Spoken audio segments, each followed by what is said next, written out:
করলেন আবু হুরায়রা আর তার মা গোটা জগতের মুমিনের কাছে যেন মহব্বতের পাত্র হয়, এই দোয়া নবী করলেন। ও পৃথিবীর মুসলমান, কিভাবে একজন মুমিন হয়ে আমি আপনি যে আবু হুরায়রা রাসূলে আল্লাহর কাছে বললেন তাকে ভালোবাসার পাত্র বানায় দেন, আমরা দোয়া করব যারা না বুঝে তার সমালোচনা করে আল্লাহ তাদেরকে হেদায়েত দান করে যেন ঈমানের পথে নিয়ে আসে। কারণ আবু হুরায়রাকে মহব্বত করার জন্য ঈমান শর্ত, কারণ ঈমানদার বান্দা বলছে হাদিস।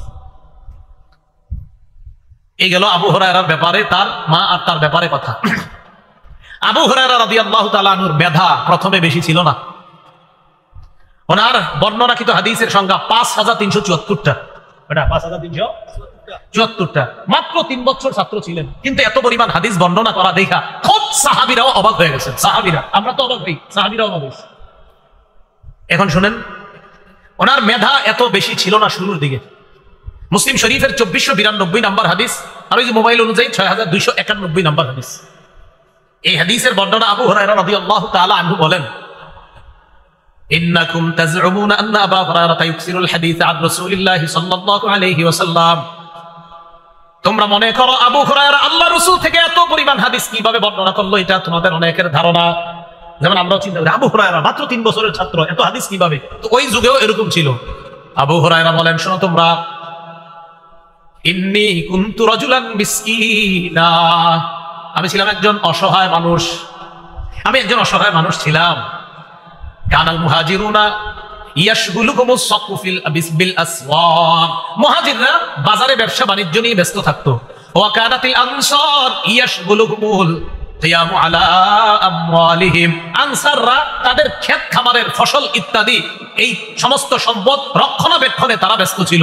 মুহাজিররা বাজারে ব্যবসা বাণিজ্যে ব্যস্ত থাকতো, আনসাররা সম্পদ রক্ষণাবেক্ষণ করতে ব্যস্ত থাকতো। আর অসহায় মানুষ যেহেতু, আমার কোনো কাজ নাই, আমি সারাক্ষণ রাসূলের সাথে থাকতাম। একদিন নবীজি বললেন, কি? নবীজি সাল্লাল্লাহু আলাইহি সাল্লাম একদিন বললেন, মাইয়াবসুতু সাওবা, এই কে আছে তার কাপড় বিছায়া দিবে? একদিন বললেন, কে আছে তার কাপড়টা বিছায়া দিবে?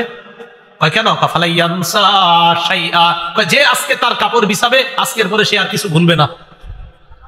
আবু হুরায়রা রাদিয়াল্লাহু তাআলা বলেন, বাসাতু সাওবি, আমি আমার কাপড়ের আঁচল তাড়াতাড়ি বিছায়া দিলাম, এক বর্ণনা, অথবা একটা কাপড় মনে করেন বিছায়া দিলাম। বিছায়া দেওয়ার পর, এটা হলো মুসলিম শরীফের বর্ণনা, এটা মুসলিম শরীফের বর্ণনা। বুখারীর বর্ণনা 119 নম্বর হাদিসের বর্ণনা। আবু হুরায়রা নবীজিকে বললেন, ইয়া রাসূলুল্লাহ, সামি'তু মিনকা হাদিসান কাসীরা ওয়া আনসা, হুজুর আপনার থেকে এত হাদিস শুনি আমি, কিন্তু ভুলে যাই। আপনার থেকে প্রচুর পরিমাণ হাদিস শুনি, কিন্তু আমি ভুলে যাই। নবীজি বললেন, উবসুত রিদাআক, আবু হুরায়রা তোমার চাদরটা বিছাও। আবু হুরায়রা বলেন, আমি আমার চাদরটা বিছাইলাম। সবাই তাকান, মনে করেন এটা চাদর। বিছাইলাম। বিছানোর পর আমার দুই হাতের দিকে তাকাইতে হবে। চাদর বিছানোর পর গরফা বিয়াদাইহি, নবীজি দুই হাত দিয়ে এইভাবে কি জানি ঢাললেন, কিছু না, কিন্তু হাতে কিছু নাই, এরকম করছে। এইভাবে করার পর নবী বললেন, আবু হুরায়রা জুম্মু, এটা পেঁচাও। তো এইভাবে পেঁচাইলাম। পেঁচানোর পর বললেন, এবার তোমার সাথে মিলাও। বুখারীতে আছে ফাযামামতু ইলাইয়া, বুখারী শরীফের 119 নম্বর হাদিসের মূল কিতাবে উলামায়ে কেরাম দেখবেন বাইনা সাতরাইনে ছোট্ট করে লেখা আছে, ইলা সাদরি, আমি এই কাপড়টাকে আমার বুকের সাথে মিলাইলাম। শোনো দুনিয়ার মানুষ, ফামা নাসিতু শাইআন বাদা, আনসাররা তাদের সম্পদ নিয়ে ব্যস্ত থাকতো, মুহাজিররা তাদের ব্যবসা নিয়ে ব্যস্ত থাকতো, আমি রাসূলের সাথে লেগে থাকতাম। রাসূল একদিন চাদরে কি দিলেন তাও জানি না, বললেন চাদর বুকের সাথে মিলাও, আমি মিলাইলাম। ফামা নাসিতু শাইআন বাদা, ওই দিনের পরে আমি আর কোনো কিছু ভুলি না। বুঝাইছি কেন বেশি? তাহলে আবু হুরায়রার দেশও বরকতি, খাদ্য বরকতি, তার মায়ের জীবনও বরকতি, শুধু তাই না, তার মেধাটাও বরকতি মেধা। কারে নিয়ে সমালোচনা করেন? আল্লাহ বুঝার তৌফিক দান করেন। আবু হুরায়রা রাদিয়াল্লাহু তাআলা আনহুর ইলমের প্রতি কেমন আগ্রহ, হাদিসের প্রতি, চলেন নবীর মুখ থেকে শুনি। নবী খোদ সাক্ষী দিছে আবু হুরায়রার যে হাদিসের প্রতি কি পরিমাণ আগ্রহ।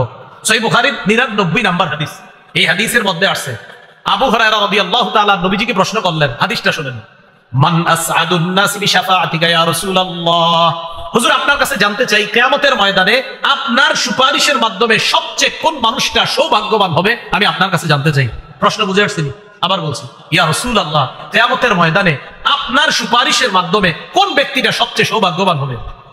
নবীজি জবাবটা কি দিলেন আগে শোনেন। আবু হুরায়রা, লাকাদ জানানতু আল্লা ইয়াসআলানি আহাদুন আউয়ালু মিনকা, আবু হুরায়রা আমি জানতাম এই জাতীয় প্রশ্ন তোমার আগে অন্য কেউ করতে পারে না।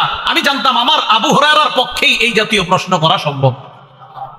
কেন জানো? লিমা রাআইতু মিন হিরসিকা আলাল হাদিস, কারণ আবু হুরায়রা আমি দেখছি অন্যদের চাইতে হাদিসের প্রতি তোমার আগ্রহ কি পরিমাণ বেশি। এটা কার বক্তব্য? নবী। নবী বলতেছে আবু হুরায়রা, এই প্রশ্ন যে তুমি করবা এটা আমি ধারণা করছি, কারণ এই জাতীয় প্রশ্ন তো আমার আবু হুরায়রাই করতে পারে।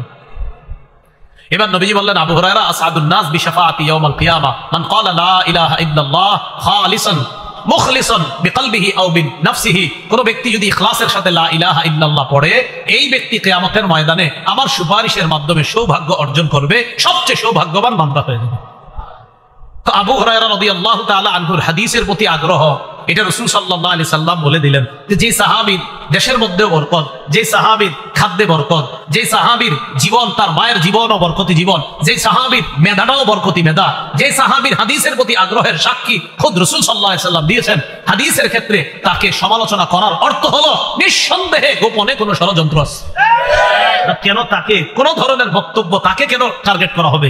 এটা আমি গতকালকের যখন এই ভিডিও বক্তব্য দেখলাম, আমি আপনাদের সামনে বলতেও পারছি না কি বাংলাটা বলছে তার সামনে। আল্লাহ আমাদেরকে হেফাজত করেন। সাহাবীরা কার নির্বাচিত বান্দা? সাহাবীগণের প্রতি সন্তুষ্ট কে? সাহাবীগণ এই উম্মতের জন্য জানি কি নিরাপদ, সাহাবীগণ এই উম্মতের জন্য কল্যাণ। সাহাবীদের মর্যাদা হেফাজত করা রাসূলের হুকুম, সাহাবীদেরকে গালি দেওয়া হারাম, সাহাবীদেরকে গালি দেওয়া রাসূলের নিষেধ। রাসূলুল্লাহ সাল্লাল্লাহু আলাইহি সাল্লামের বিখ্যাত সাহাবী আবু হুরায়রার জীবনও বরকতি, দেশও বরকতি, হায়াতও বরকতি, খাদ্যও বরকতি, মেধাটাও বরকতি, হাদিসের প্রতি তার আগ্রহ রাসূলুল্লাহ সাল্লাল্লাহু আলাইহি সাল্লামের সাক্ষী। আল্লাহ পাক রব্বুল আলামিন আমাদের সকলকে যে কথাগুলো বললাম শুনলাম এর উপর আমল করার তৌফিক দান করেন।